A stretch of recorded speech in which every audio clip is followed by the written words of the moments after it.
হিসাবের বই। এটাই জীবনের চূড়ান্ত সিদ্ধান্ত। যে সৎকর্ম করেছে তার বই ডান হাতে দেওয়া হয়।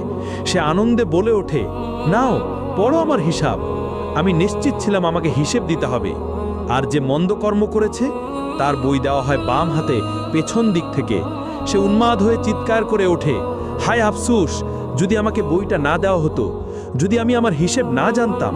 তখন মানুষ ভয়ে হতাশায় মিথ্যা বলল, ইয়া রব, আমি কিছুই করি নাই। ইয়া রব, আমি জানতাম না। ইয়া রব, আমি নির্দোষ। ইয়া রব, এটা আমার ছিল না, আমি খেয়াল করিনি। তখন আল্লাহ বললেন, মিথ্যা বলো না, তোমরা সত্য লুকাতে পারবে না।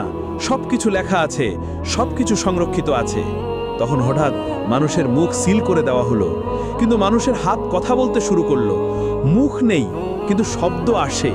ইয়া রব, এই হাতে সে টাকা চুরি করেছে। ইয়া রব, এই হাতে সে হারামে হাত দিয়েছে। ইয়া রব।